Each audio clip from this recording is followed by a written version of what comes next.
Welcome to Australian basketball history. Why don't we start with your name, where you're based and how long you've been playing basketball?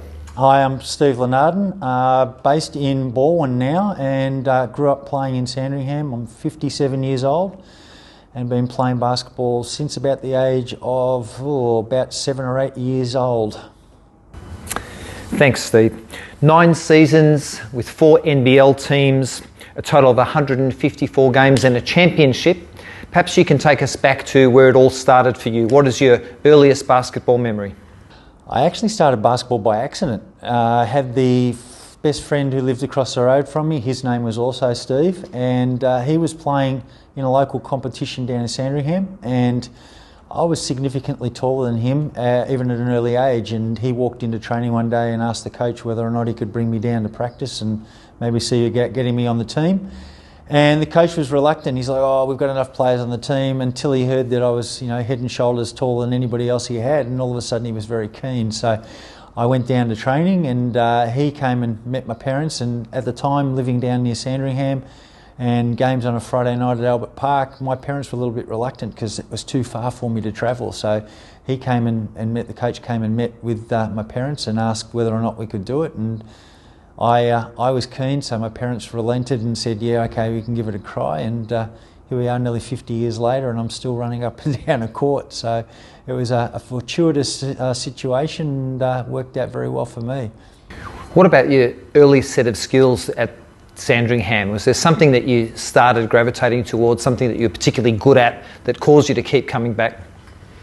I wouldn't say there was one certain thing that kept me going at the time. The fact that I was tall was always a good thing, because no matter how badly I shot, I could always get a rebound above everybody else that I was playing against. So for me, it wasn't hard to shoot 3, 4, 5 attempts to try and get the ball in the hole without being challenged too much. And I think that was probably my strength early on. I was very fortunate that in the early days, the founder of Sandringham, Basil Servey, took me under his wing, and he was a very keen and passionate basketball coach and worked very hard with me on footwork, teaching me the finer points of the game and actually teaching me how to be a basketball player. So I was very well drilled in fundamentals from a very early age, and I think that sort of stood me in good stead over my career. Steve, 1981, you represent Victoria in the Under-16 Championships and played a big part in Victoria winning the title for a 5th year in a row. That would have been a pretty special experience for a boy from the suburbs. It was exciting. I can't lie, being selected to play in Victoria for me was a very big deal. Went up to Swan Hill and played up there. And again, we were lucky. We stole a gold medal that year. We played South Australia Metro in the final. 2 points down with 3 seconds to go, and they had the ball at the centre line after we'd given the ball up on a centre line violation. And somehow we managed to steal the ball on the inbounds. The ball came in, and the player from South Australia who caught the ball, rather than holding it and running the clock out, tried to get rid of the hot potato. And I was playing with Darren Lucas at the time, who I know you interviewed recently as well, and he managed to steal the ball and throw up a prayer which went in, and we ended up winning the game in double overtime. So we got out of jail in regulation, and we managed to do enough. I think we ended up winning by 5 points in double overtime against them in that one. So for me, it was a very interesting way to start my experience playing in state level basketball, for sure. And the next major milestone in your evolution as a player is a stint at AIS. How did that opportunity come about? It kind of went organically for me. I don't think I ever had aspirations that, I'm going to go to the Institute or I'm going to play at other levels or whatever. I'd played in the 16s as a junior, then I played bottom age and top age state, both in under 18s and under 20, and obviously got noticed along the way and got contacted by the Institute of Sport, by the then head coach at the Institute, Adrian Hurley, and he offered me a spot there, and I said yes. So I went up to Canberra, spent 1985 up in Canberra at the Institute. Once again, very lucky to have played with people up there that went on and had successful careers elsewhere. Obviously, Darren again at the Institute with me. A guy by the name of Luke Longley was also a team member at the Institute. So it was one of those things that in my basketball evolution, it was another opportunity, one, to play with really good level players, but also to be coached by some outstanding coaches. Again, Adrian Hurley, Phil Smythe, who at the time was captain of the Boomers, was also one of my Institute coaches, and Patrick Hunt, who'd been coaching the Canberra Cannons in the NBL, Went on later on to be the head of basketball coaches for FIBA in the World Basketball Association. So you start talking about names like that and those sorts of level of people. I've been blessed to have that sort of level of expertise passed on to me over my time. More so than anyone else I've spoken to, you'll have a real challenge answering the question around best coach because of some of those influences along the years. Yeah. Later that year, 1985, you make your NBL debut with the Nunawading Spectres at the age of 19. Tell us about that experience. I was reflecting on that coming up for this interview, and it's been actually interesting because I've never really given it too much thought. But going back and thinking about it now, I suppose I was your typical rookie. I didn't get a whole lot of court time because I was beginning playing against seasoned veterans who'd been playing at that level for a long time. It was just great to be part of that and to be having fun and once again doing what I loved, which was playing basketball. So I don't really remember a whole lot about my first game there, but I do remember that every opportunity I got to get out on the court, it was exciting for me because it was something that I really loved doing, but I was playing at the highest level I could possibly do here in Australia. 1986 NBL Rookie of the Year. Spectres finished 9th in the league. Tell us about 1986. Again, right place, right time. I'm playing again with another Boomers coach, Barry Barnes, looking after the team. And Barry treated me like a rookie. I didn't get a whole lot of time. He had commitments with the Boomers, and so he'd actually had to leave the team with Colin Cadee, who was the assistant coach for the team at the time. And Colin had coached with me, against me, through Collingwood over a number of years when I was playing in junior basketball. So he had a pretty good understanding of what I was about. And he decided to give me a little bit more court time and a bit more opportunity while Barry was away. And I just had some really good opportunities and some good games. Shots went down, got them in the right place at the right time, things went well for me. And Barry returned after his commitments with the Boomers, and all of a sudden I'd gone from sitting on the bench to starting and playing good minutes. So for me, again, I owe my Rookie of the Year award probably to Colin more than I owe anything else, in the fact that he gave me that opportunity that Barry may not have. But that's just the way it went. I was just very fortunate at the time. 1987 and Spectres finish 8th in the league, but it was actually 1988 which was a much bigger year for you and the team. Perhaps you can take us back. I'll start with 87. I'd had obviously the Rookie of the Year award in 86, was looking forward to continuing on that in 87. And for me, and even now to this day, it's a long time ago, but it's still difficult to talk about, I was still involved at other levels in basketball, and one of the other things I still do today as well is referee. And I was down at Sandringham on a Friday night in 1987, early 87, and my younger brother was playing for Sandringham, and he had a game that Friday night at Nunawading at the stadium where we played our NBL games. And I remember being there refereeing at Sandringham and get a phone call from my mum to say that your brother's collapsed playing basketball. We need to get out to Nunawading. So I dropped everything and picked my mum up and drove down there at 1,000,000 miles an hour. And when we got there, they said, "Oh no, they've taken him to Box Hill Hospital." We got there and nobody would tell us anything. They took us into a room. My mum was panicking. I didn't really know what was going on, so I ended up trying to find somebody, and ultimately they came in and gave us the bad news that he'd passed away playing on the court there that night. So for me that was difficult, because every time I walked into Nunawading Stadium, the first thing that I saw was the point where my brother passed away. And it, for me, for a long time, put me at a crossroads of whether or not I would continue playing basketball. I took a break for a fair while there, and the support that I got from people on the team, particularly friends like Darren Lucas, Shane Froling, who I'd grown up with, who I'd played basketball with at the Institute through the NBL, was probably the reason why I came back and started playing basketball again. Given the strength of my performance through 86, I'd been asked to go and train with the Boomers to potentially make the team for the 88 Olympics. And I don't know that my heart was really in it when I went to the training camp. I'd come off, everything that was going on with my family.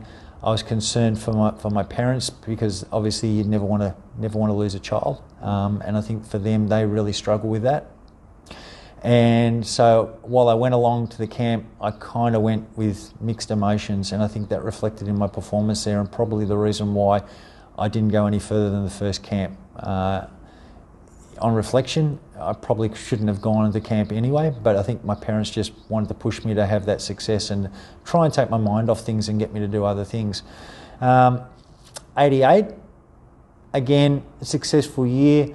We're looking at the team moving from being the Nunawading Spectres to being the Eastside Spectres, and the level of professionalism in the NBL is starting to grow. And so it had gone from being very much an amateur league where people worked for a living during the day and trained in the afternoons, and on a weekend you went and played basketball, to being a little bit more of a commitment in terms of the amount of time you dedicated to it, and how much you could balance your work and life and things outside of basketball as well. So the team was successful, I think, more so because of the fact that everybody had made a more significant commitment to actually being a basketballer rather than just, oh well, I do basketball on the side. Darren Lucas also had a big year with you in 1988. Yeah, look, Darren grew and flourished. I think when I won the Rookie of the Year award, I think Darren finished second to me in that award, and he continued on. They brought a guy called Dean Uthoff back into the team. He obviously had a significant contribution to Darren, and it was quite well known that when Dean had the ball off a defensive rebound, Darren was running, because it was always that touchdown pass at the other end of the court. So it certainly was a combination that worked well. But we had a good supporting cast around that group as well. So we were fortunate. Again, it's always good to play with good players, and it certainly makes your job a lot easier. Well, it was also a year of change with respect to coaching. We saw the departure of Bruce Bolden and Brendan Joyce, the arrival of Goorjian, and of course this is your second great coach, from Adrian Hurley to Goorjian. What was that experience like, and what were the differences in the coaching style? Look, I've been fortunate. I go from Boomers coach to Boomers coach to Boomers coach. I had Adrian as the Boomers coach coaching me at the Institute.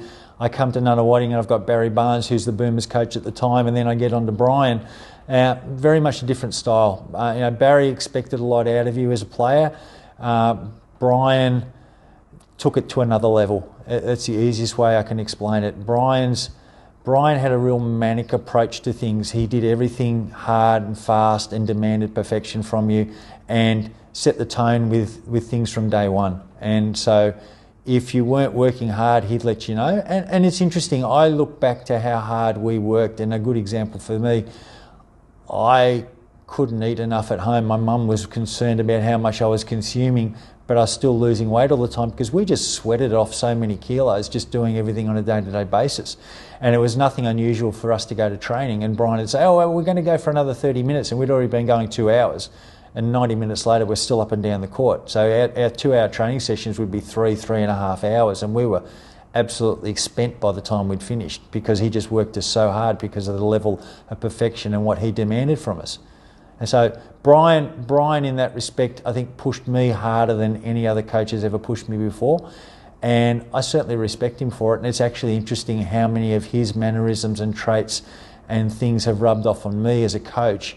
Probably not the same manic attempt or approach to the game, but certainly a lot of the things that he put into me, I respect him for very much, and I continue to thank him for everything he pushed me through in those years.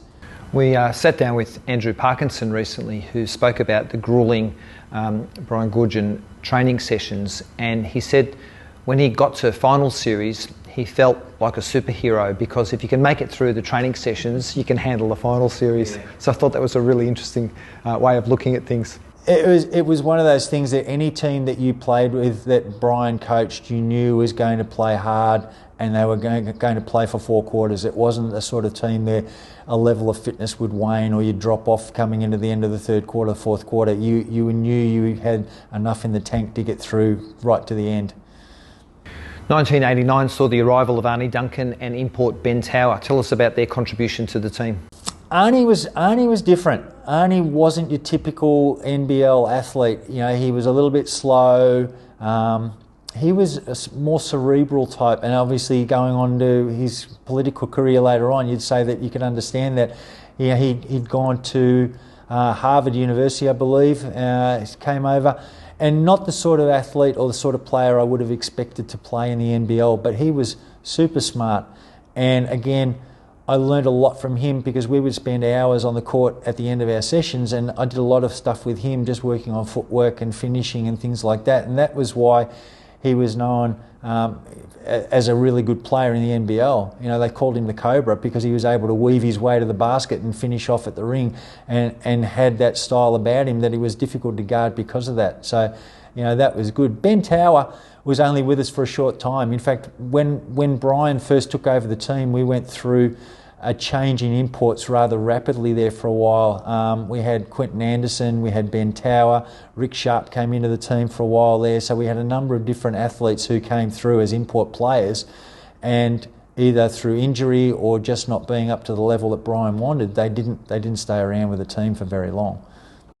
Another player with Sandringham origins, Kent Lockhart, joins the team and I think has 47 points up against Newcastle in round 18. Tell us about Kent. Well, I was playing at Sandringham. I grew up as a junior at Sandringham, and I continued to play there through my VBO or VBA days as well.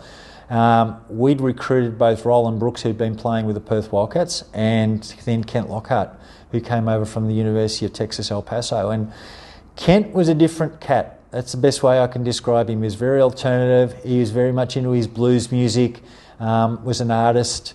Was constantly looking at different things, and he just saw things through a different lens. And I got to know Kent and be very close with Kent in the time there, obviously because of playing so much basketball with him through both Sandringham and Nunawading. But Kent just worked so hard. He's probably one of the hardest working athletes I've ever seen, both on the court and off the court. The number of times that if he wasn't training on a court getting shots up, he was in the gym working on his body and his strength. So he was just incredibly competitive, and just again, that sort of person that pushed you to work at a higher level. And so that, again, was we were going through that cycle of trying to find an import player, and Kent just happened to, or in the right place at the right time, really. So, yeah, again, Brian saw him through his exploits playing with Sandringham and recruited him onto Nunawading, and as you said, 47 points there. And he was just, they used to call him the machine because he just kept going. He was like the Terminator, he just didn't stop. 89 was a great year for your teammate Dean Uthoff as well. Yeah, look, Dean again, he'd come back from a back injury, I believe, and had worked his way back into the team.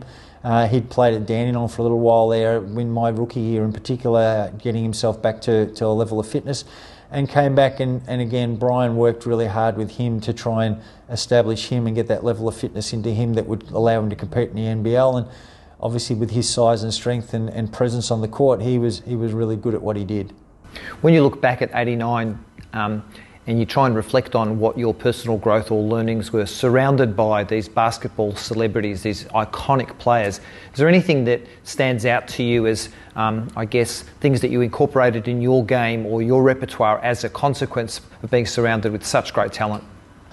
Look, you always take different things from different people. We talked earlier about the number of Boomers coaches I've had. I've had over my career, 6 Boomers coaches who have coached me at some point in my playing career, and some of that has to rub off.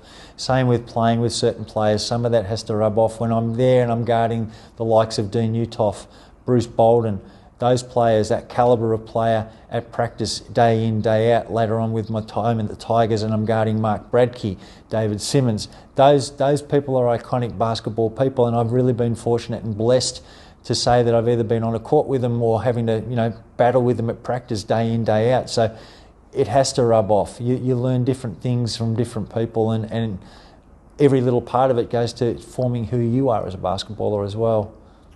1990, your final season with the club, the team reaches the finals. Tell us about that experience. Again, we continue to go from strength to strength, and obviously Brian is now embedded in the team and really has his style and his fingerprints all over the group, and demanded a certain level from us. And because we played and expected that of ourselves, we went from playing sort of middle tier in the NBL to making it all the way through the finals, and unfortunately weren't good enough to try and get all the way. But, again, part of our evolution. And I suppose for me, it was a little bit of a taste of the success you could have at that level too. I'd been fortunate through my junior career that everything I'd touched had been successful.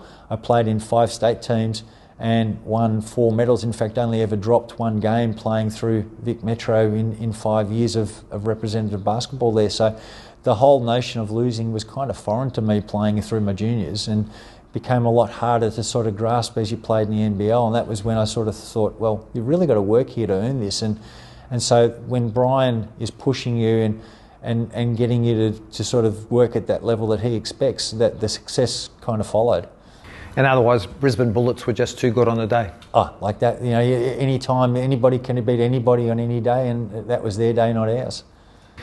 1991, you move across to the iconic Melbourne Tigers. Tell us about the events leading up to that move. It was one of those situations where I don't know that the fit for me at Nunawading was still the way it was when I first started, and I felt as though there were other opportunities for me out there. And I'd actually been training at the time with Westside, who were the Saints, and Gary Fox had spoken to me there. So I was training with them, and I was also training with Melbourne. So it was kind of a unique situation in that I was training with two different NBL clubs at the same time. So I'd have a morning session with the Saints, and then I'd go off and I'd train in the afternoons with the Tigers. And I was doing that 3 or 4 times a day. So I was doing a lot of hours on a basketball court. And it really came down to who offered me a spot first. And Lindsay grabbed me one afternoon after training and said, look, we really want to have you as part of the team. We think you'd be a good fit for us. And so I agreed to that, and then had to break the news to Gary Fox to say to him that, well, I've taken a contract with Melbourne, which he was none too pleased about, because I think he was figuring on me as part of their group at the time as well. So again, lucky that I had those opportunities afforded to me, and I was able to make that transition over to be part of the Tigers. What lessons and differences did you find in Lindsay's style of coaching relative to the other coaches that you'd had beforehand? Lindsay, while he still has that level of intensity about him, is nowhere close to what Brian brings in that respect. But Lindsay has that incredible wealth of knowledge over so many years, and he was always willing to share that with you.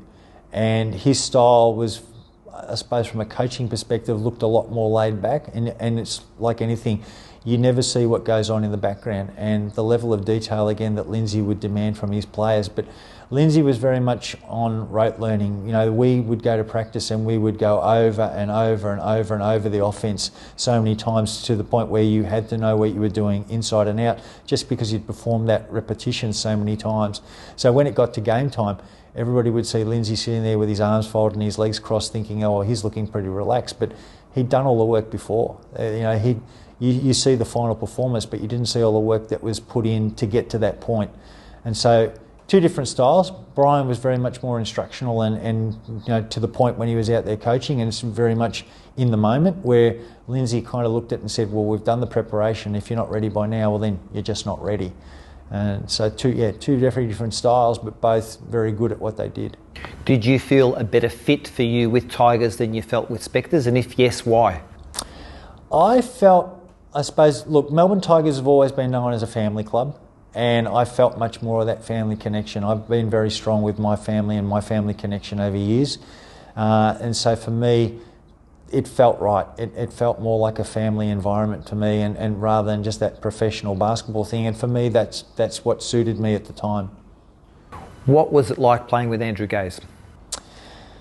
Andrew, it's hard to describe Andrew. I've known Andrew now and been fortunate to play with him through juniors in state teams, as well as playing in the NBL over those years with him as well.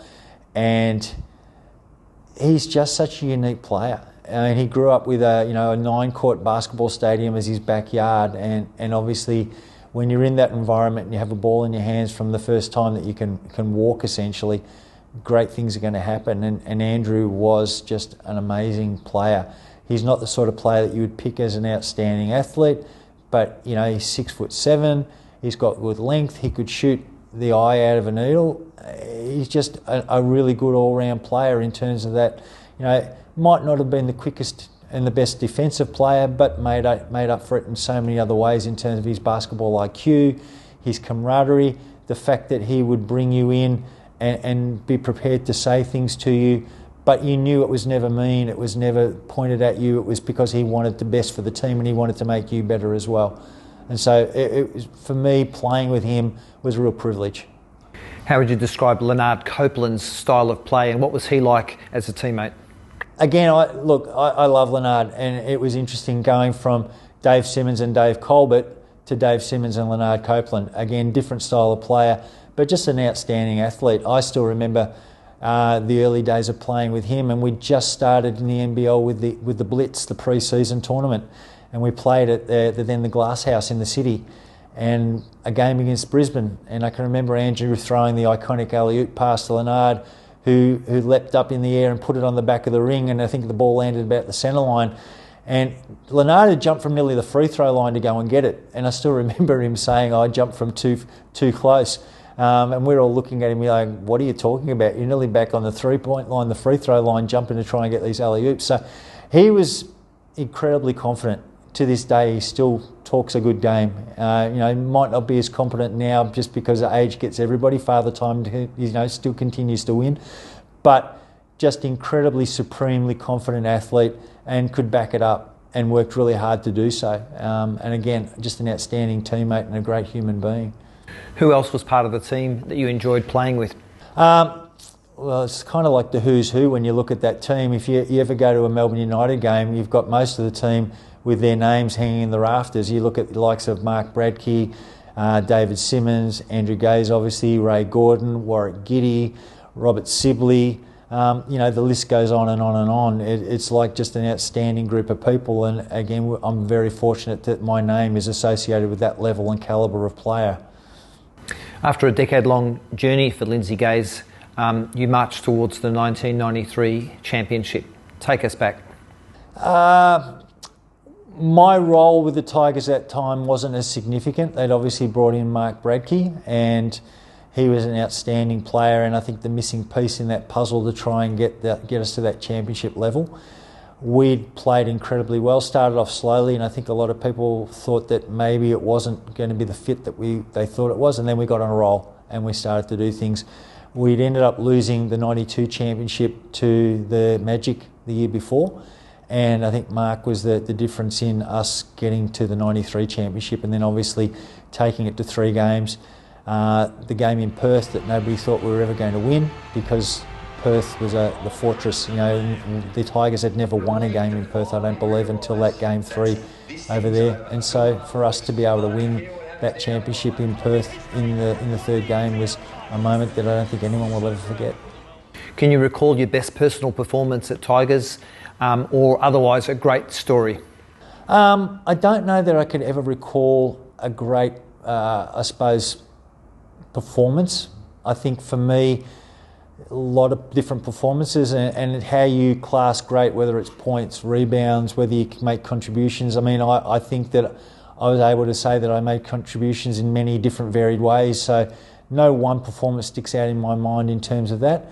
Funny stories, I think back to going to the States. We went on a road trip with the Tigers, and it would have been at the end of the 92 season, and we went over to the US, and we'd gone and played at University of Arizona with Lute Olson coaching the team at the time. And to get back to California, we had to jump on a bus and drive for 3 hours back to Phoenix to then get on a plane and go to LA. And I can remember getting back to Phoenix and waiting at the airport, and our team manager, Ian Jones at the time, handing out the boarding passes, and he had one spare. And he couldn't work out, so he took them all back from us and he handed them all out again and couldn't work out what was going on. And I had Stephen Whitehead, who was a team member on the team at the time, and his younger brother Mark had been brought along on the road trip. And we were all standing at the airport, and then suddenly someone turned around and said, "Well, where's Mark?" And we were kind of looking around, not wondering what was going on. And then we realised that 2 buses, bus 1 thought Mark was on bus 2, bus 2 thought Mark was on bus 1, Mark was still back in Arizona. We left him at the hotel. So we had to all fly back to LA, and then because back in those days there was no mobile phones or anything else, trying to reach him and work out how we're going to get him back with the team. And I still remember getting back to Los Angeles airport the following morning when we finally got him on a flight and back in, and our team manager Ian Jones running down and jumping into his arms and saying, I'm so sorry. And Mark wasn't quite happy, but forgave him just for the fact that Ian was so apologetic. Steve, from Melbourne Tigers to the Geelong Supercats. Yeah, trip down the highway again. I thought it was time for me to go on and try and look at bigger opportunities. And Vince Hinchin was playing at Geelong at the time, and I'd been fortunate to play with Vince through my days at Nunawading, and I reached out to Vince and said, look, is there an opportunity there?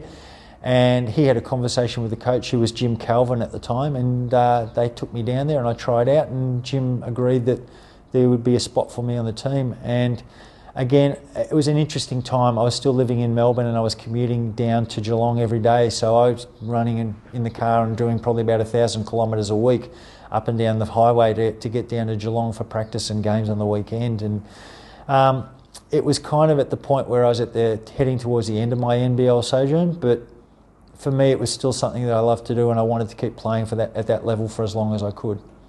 When we talk about your skills, we talk about your defensive play, we talk about the way that you distribute the ball, the way that you feed shooters, and otherwise the contributions that you spoke about earlier. But how would you describe your game and your skills? I focused a lot on the defence and took pride in playing defence, and also I think working to try and get rebounds and to complement my team. I'd never really had to score a whole lot. I had players, you talk about Andrew Gaze, I had people like that on my teams that, could fill it up on a nightly basis. So for me, putting points on the board wasn't necessarily my primary role. So for me, I had to find other ways to be a contributor to the team. So it would be playing defence, trying to work and making sure that we got that next defensive rebound, doing those things that I suppose, diving on a loose ball, things that would separate you from other players but still make you a valuable contributor to what you're doing for your team. When you think about the player that inspired you most, did you have a greatest of all time, a GOAT? Yeah, it's hard to say any one player. It really is. When I was playing at Nunawading, probably someone like a Bruce Bolden, who really taught me a lot and took me under his wing for a short time there. You go on to Melbourne, and again, you've got people like David Simmons, you've got Andrew Gaze, you've got Mark Bradkey. You pick up little snippets from everybody along the way, and you kind of try and take things from everybody and try and put them together to what suits and complements your game the best. More so than anyone else we've interviewed, it's almost impossible for you to answer the question around best coach, isn't it? I said to you earlier, I've had 6 Boomers coaches coach me over my lifetime. I went to the Institute and I had Adrian Hurley there as my coach. I had Phil Smythe, who was coaching the team, who was also captain of the Boomers and then went on to be a Boomers coach. I left the Institute and had Barry Barnes coach me, followed by then Brian Goorjian, followed by Lindsay Gaze, who was assisted by Brett Brown. So, 6 Boomers coaches who I've been fortunate have had some sort of impact and influence over my career. Could I pick a best one? Again, you pick bits and pieces from each and every one of them and say, this complements me, that helps me. There are other people who've coached me over the years as well. I had Ian Stacker who coached me for a period of time there. I had Gary Fox through state teams that coached me as well. All those people, again, have influenced me over my career, and I've been very fortunate to say that, I can call them friends and people that I've been able to be part of an association with. As we said, impossible to answer, but can we put an answer to the question around best domestic player that you played with, and also same for import, best import that you played with? Oh, import players. Start with import players. Again, I suppose Bruce Bolden's one that comes to mind immediately. If you start looking at other import players that I play with, David Simmons is another one that comes to mind. Again, both unique players, both outstanding in what they do, but both influenced me in my style of play and what I had to bring to training in particular, because I'm battling against them every single day. In terms of domestic players, again, you look at someone like an Andrew Gaze, it's very hard to go past Andrew in terms of what he did. There's so many people that I've been blessed to have been a part of a team with that it's very, very hard to pick and single out any single one. Toughest competitor, toughest player you played against? I suppose the scariest one was Mark Davis. I think back to playing in the NBL as a rookie and going out and the first thing I saw was this gentleman with incredibly large biceps hammering down the court at me, and they called him the chairman of the boards, and I can understand why, because he was relentless out there and just incredibly strong, and he set a standard for me. I looked at it and I said, if I'm going to be competing against someone at that level, I need to be better at what I do as well. So certainly someone like a Mark Davis, I'd say, was certainly someone that comes to mind straight away.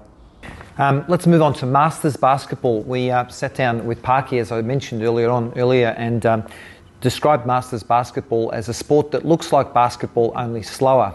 How would you describe Masters basketball? A group of people who still think they can play. The mind still quite adequate. The body doesn't quite do what the mind tells it to do. So certainly I think Parky's described it really well. It kind of looks like basketball, but just in a little bit of a slower pace. I think we all think we can still play as we used to, but it just doesn't quite translate to that out on the court. Peter Lawler, Darren Lucas and Andrew Parkinson, all part of the Has-Beens, and you've spent some time with that organisation as well. Tell us about the Has-Beens. I got to hang out with the Has-Beens. I've never actually played with them. It's been one of those things that I've wanted to, but the call up, and once again, it's a hard group to break into. There's a lot of talent in that group, so there's certainly a talented group to play against, and a lot of guys that I've grown up knowing as well. You mentioned Chris Anstey, for example. Chris was a rookie in my final years at Melbourne, so I got to sort of pass on some of the things that I'd been taught as well, and work with him to a certain extent there. I played a lot with a group called the Steelers from Adelaide, and the reason I ended up with them was a group of those boys that played with me through my years at the Institute and then obviously onto the NBL. And so remaining in contact, especially with my friends from the Institute over the years, I got to play with them and play Masters basketball through them. I've played some tournaments here and there with Myths as well, and been really happy that I've had that opportunity afforded to me as well. I've gone off and again, so a lot of cool things at different places with Masters basketball. The Steelers came up from Adelaide for the 2023 Bulleen annual handicap. This year it's back on again. Any talk about the Steelers making another? Yeah, I think they enjoy that handicap tournament, and it sort of speaks to their speed and their style of play. So there's a very good chance that we could end up with that group back again, and it's always good to catch up with the boys as well. You're coming off a bit of an injury, but are you gearing up for the Pan Pacs in November? I've had a knee injury for a little while. It's taken longer than I wanted it to get right. It's like anything. I think the older you get, the harder it is to try and overcome some of those injuries that you'd probably just shake off in your earlier years. I'm hoping that I might be able to play the Pan Pacs. Once again, it's going to be dependent on other commitments as well. Obviously now you've got to balance that work-life basketball journey, and I'm still very much in the work rather than retirement phase of my career. So we'll see how we go. I won't say yes or I won't say no to that one, but it's certainly something that I've earmarked and I'd like to do if I get the opportunity. One of the recurring themes in these Masters basketball interviews is how do we encourage participation in the sport? And I think we've been talking about doing that at a number of different levels. At the grassroots level, how do we get stadiums to think past the over 35s night and start talking about 50s and 60s and other age groups? I think the over 35s was started by somebody who was looking to play at that level, and then it's kind of remained at that level and hasn't really grown organically over time. And that there is a huge contingent of people at that level now who, even my friends and people that I know that are still playing, that want to play but won't play in the mainstream domestic competitions because A, they don't want to play against the younger people, and B, they want to continue to have that association with their friends. And so for them, those opportunities are not there necessarily unless you travel, unless you're prepared to travel. And we talked earlier, for example, that Nunawading have an over 50s Masters competition.